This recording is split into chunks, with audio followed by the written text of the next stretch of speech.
Hello, this is Paper Cuts Included coming to live from the Ninja Turtle sleeping blanket, and that's how you know it's legit. Today is going to be a pickup video. We're just going over some books I bought recently to add to the collection. But before we get into that, if you're new to the channel, this is a comic book YouTube channel inspired by the great cartoonist Kayfabe. So what's that mean for viewers like you? Well, if you like comic books, comic book art, comic book artists, or art in general, you're in the right place. We get books like these, put them under the camera, and get into the nitty gritty and what it takes to be a comic book artist, why the book's amazing, why some aspects might not be amazing, and just really get into the meat and potatoes of being a comic book artist and the impact of comic books such as these. So if that sounds like something you're into, stick around, subscribe, hit the notification icon, like, comment. It really helps the channel out. So now let's get into the video. So, today's video is just a pickup video. Like I said, it's what books I bought recently, and all these books were Frank Miller books. I got these at a game exchange, which I don't know if you have those if you're listening to it. It's essentially a resale shop, excuse me, that used to focus only on video games, but has recently, in the past few years, started getting comic books. And this store got someone's 1,400 book collection, and me and my friends picked through it. We found some amazing books. My friend found really amazing books, such as the first appearance of Hobgoblin for $2. They did not check any of the books. I found the first appearance of Cable, First Spawn, which I traded for some amazing books that we can't really talk about on the channel because YouTube would hate them. But if any of you are Rank Xerox fans, you know why. But so yeah, we found all these for $2. This is probably gonna be a shorter video. There's not too much to it, but let's get into it. So here, this is just a Frank Miller cover. But hey, for $2, I'll add another Frank Miller cover. Who's Frank Miller? Well, Frank Miller's an artist who doesn't need that much of an explanation, but we'll get into it anyway. An amazing artist that's worked for damn near every studio, DC, Marvel, Dark Horse, his own label, I believe, and has just made books that have challenged the medium, influenced the media, and have really an inspirational for a lot of people. He's worked on projects such as The Dark Knight, probably one of DC's most highly regarded and maybe most reprinted graphic novel of all time. Books for Marvel, such as his amazing Daredevil run, which we'll get into in just a second, and other projects such as the 300, that movie with the Spartans, well, had to start from comic book. Other projects such as my favorite Jeff Darrow book, Hard Boiled, Dave partnered with Dave Gibbons to do Give Me Liberty, and that's another thing. The amount of artists he's worked with, both as a writer and also an artist, is really amazing. Working with artists such as Jeff Darrow, who worked on Hard Boiled, Dave Gibbons for Give Me Liberty, Lynn Varley, his colorist, who worked on several of his projects and colored his stuff. You have David Mazzucchelli and his wife for Batman Year One, and the list could go on and on and on. So if you don't know Frank Miller, hopefully that was a good explanation. Go check out some of his work. This will be where I put some of that artwork from. So let's look at some of his books. So like I said, just the cover, nothing too crazy about it. Boom, let's throw it to the side. The meat and potatoes of this video is going to be, I got 3 Daredevil issues of them, which have been, I wouldn't say skyrocketing in price lately, but I feel like you're not going to find any for less than $10 a book at a comic book store. So to find 3 for $2 each, hell of a deal in my opinion. And some of them pretty, maybe even a little bit more than $10. So here we have, an amazing cover. This might be one of my favorite covers. Daredevil right here, Elektra with such a Sin City-esque pose and face. We'll get more into that in just a second. And a member of the Hand, which Proto-Persian from 300 is what I always see when I see his hand ninjas. But no, and what I mean by Proto-Sin City is I believe you can start to see some of the inklings of his Sin City inspiration, which if you don't know about Sin City, it's my favorite Frank Miller work. Definitely go check it out. I'll put some photos here. Black and white noir stories. Great for all, not great for all ages. I retract that statement, but a great comic book for you to read. Really inspirational for me personally. Frank, that was one of the first Frank Miller books I ever read, and so it really just made me fall in love with the guy as an artist. So let's just flip through it, start looking at it. He does the story and art, whereas Jansen does the finish art, but faces like that, That's a Frank Miller face right there. Like, he has such an iconic way to draw faces, people, that you can tell when, things get a little changed too much and things don't. Let's start with the great little half page right there, right? The colors, the iconography, or not iconography, but the directional line movement, the sword going through the foot to the, now the dead hobo. Just great. But no, Frank Miller is one of those artists that you can throw a dart at a dartboard, and he's probably done those genres. He's done ancient warfare with 300. He's done noir stories with Sin City. He's done samurai with his DC book Ronin, one of the most underrated comics of my opinion. We did looks at that on the channel, and some of those are still some of our best ever received videos. So if you haven't checked those out, definitely they were a lot of fun to make.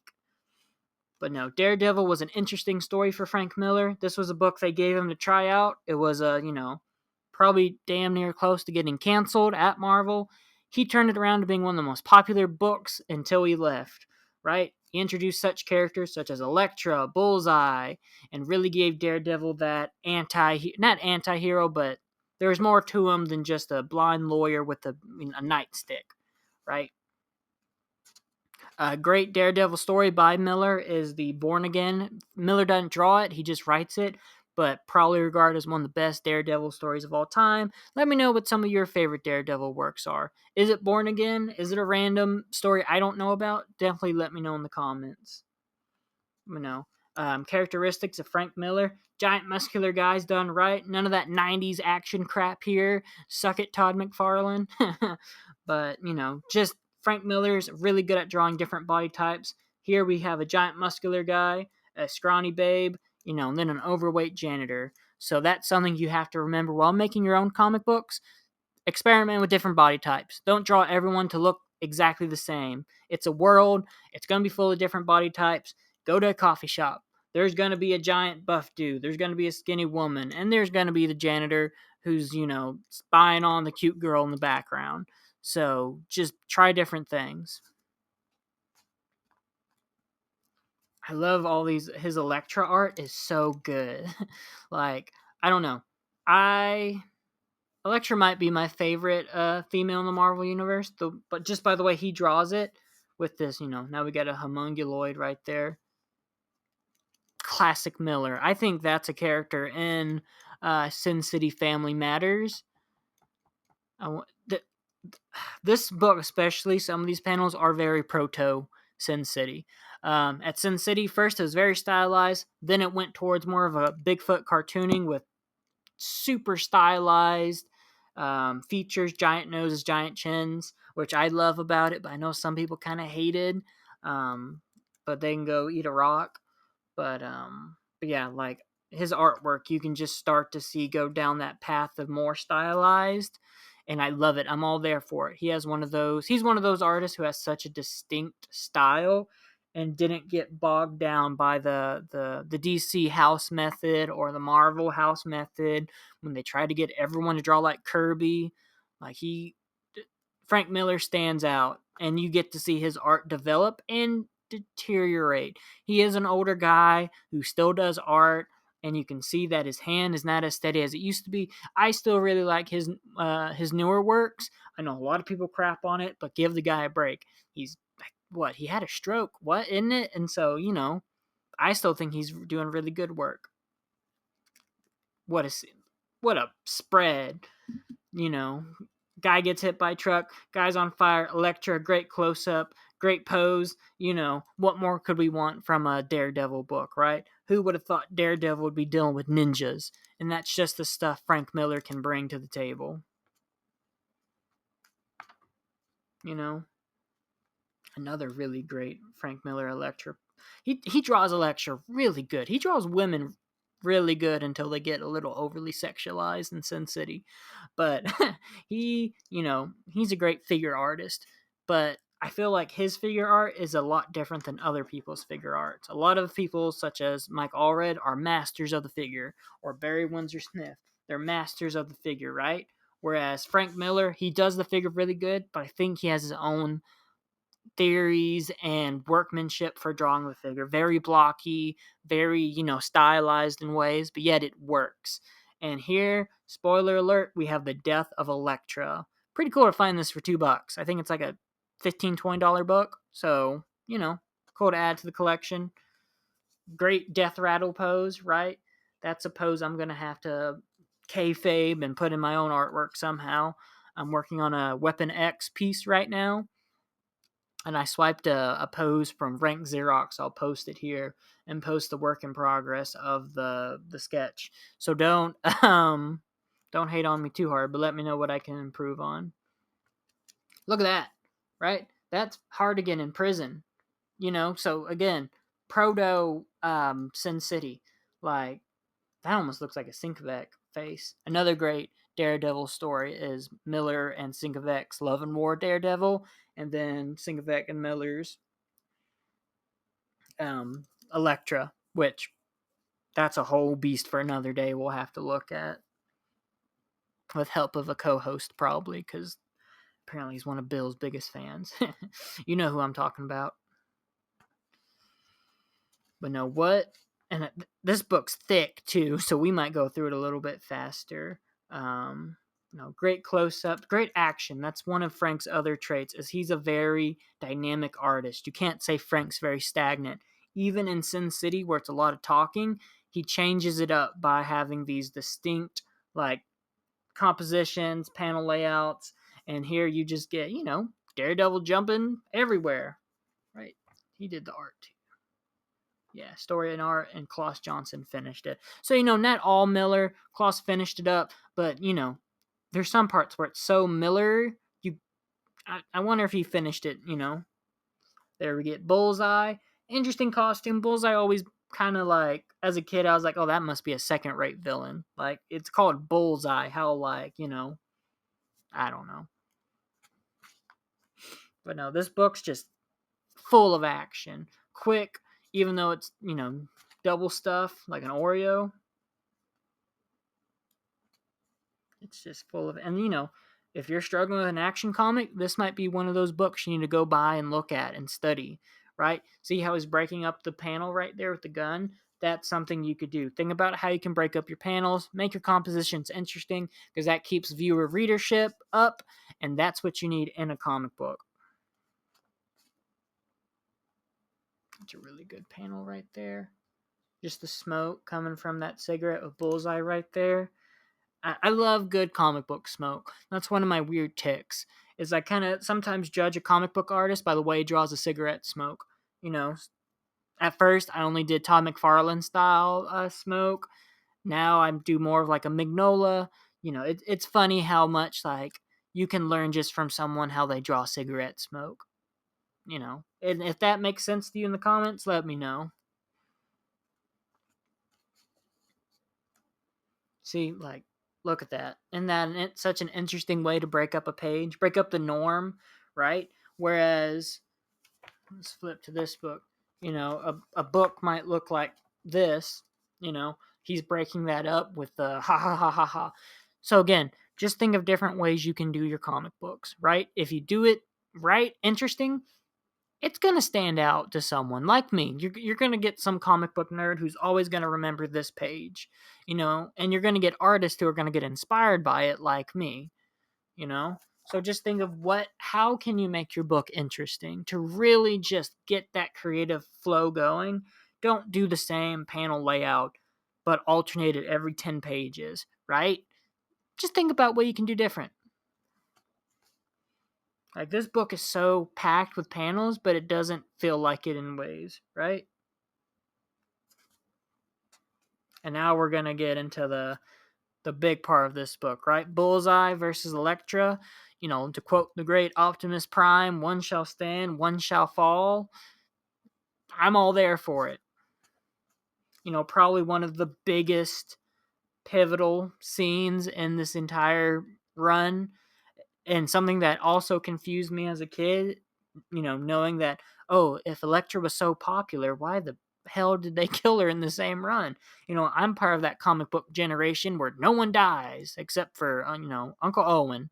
They bring them back, every time. No comic book character can stay dead.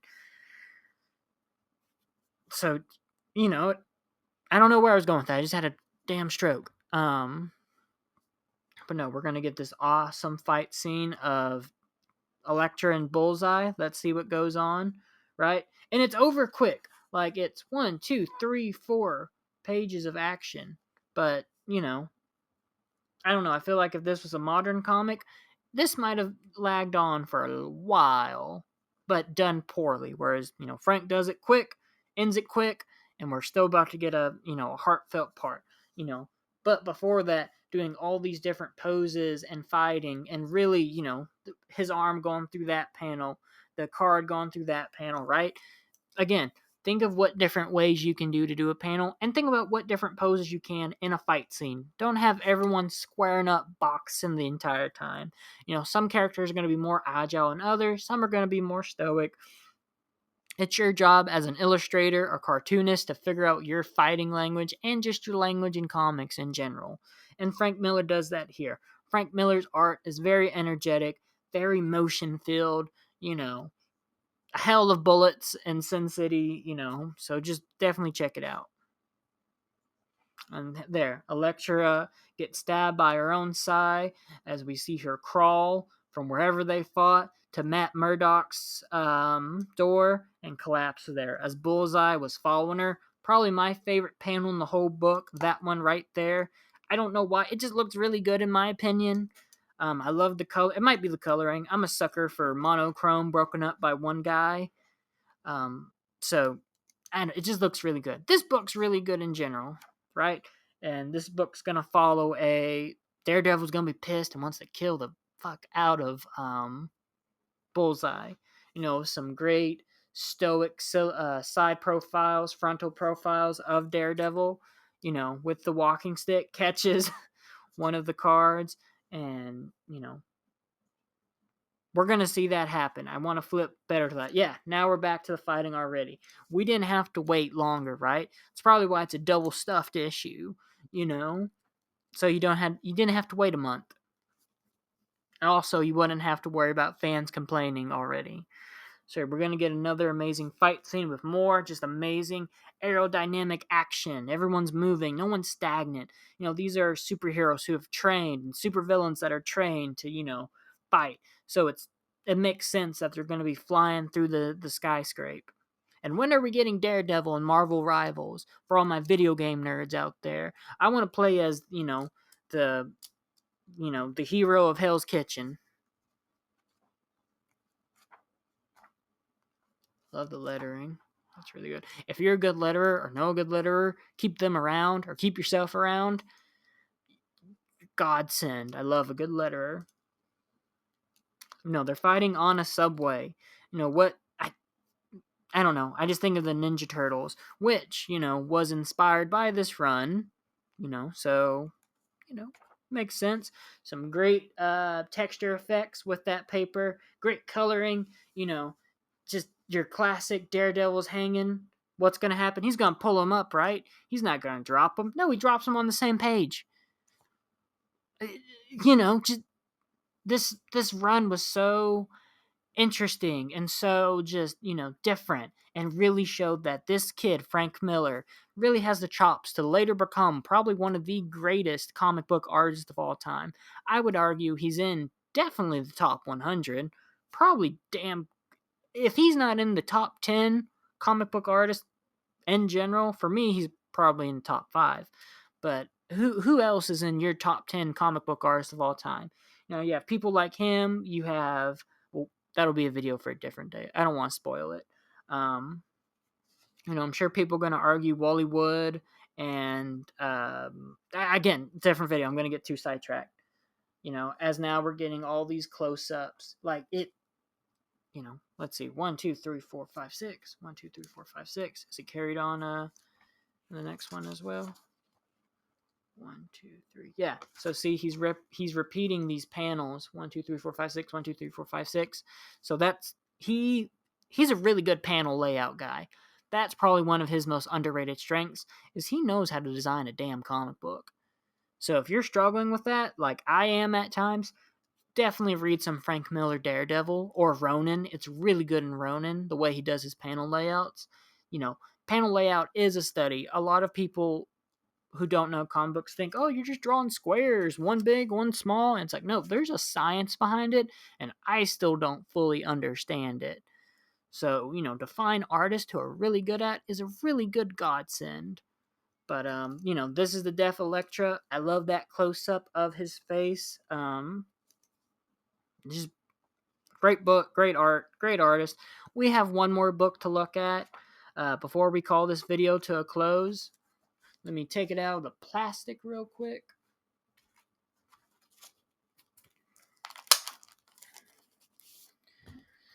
That being number 189, probably one of the most iconic covers, which I don't know if he did. He didn't do the art in this one, he just wrote it. But I don't even know if that's his cover. I guess we won't look at it too much since he didn't do the art. He just did the writing. So it's technically a Miller book, but it's not the Miller book we wanted. I say that, but Born Again's beautiful, and he just wrote it. But I wanted to bring out one of my Cerebus books, which is a parody of the cover. We do love some good Dave Sim artwork. There's a book of his coming up in a pickup pretty soon. So I guess we'll flip through it real quick. I feel like it'd be a shame not to, because there's some pretty cool imagery in this book. Yeah. Daredevil, Stick, whoever the white ninjas are, I don't know them. I will say, I have not read this run yet. I've read Born Again and aspects of this run, but hopefully that changes very soon. But I still study it. That's the difference. Is I might not have read it, but I'll get a panel, dissect it, study it. How does it work? How does it not work? And that's what you might need to do as an artist, is maybe not study or not read a book, but study it. Some books suck reading wise, but they have tremendous art. Some people say that about Jeff Darrow's Hard Boiled, and they can shut their damn mouths. Hard Boiled's a great book, reading wise and art wise, but the art probably carries it. If you had someone like Dave Gibbons doing it, probably won't be that great of a book. But you got Jeff Darrow, boom, instant cult classic. But no, I believe you can really see where Eastman and Laird really got inspired by all the ninjas and assassins.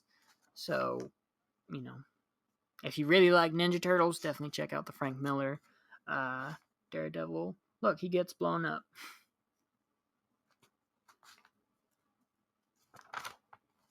I love that.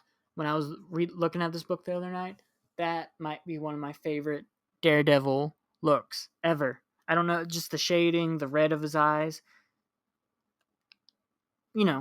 Just great artwork. And that's the title of this video, great artwork, because how can it not be great when we're looking at fantastic Frank Miller? Ba-bum-bum. But yeah, great artwork. There's Foggy. And again, another really good page panel layout. I wonder if he planned, I don't know. But no, there was our look at that. So Sin City-esque right there, right? All that's missing is like the BDSM wear, because they're in Old Town or something like that.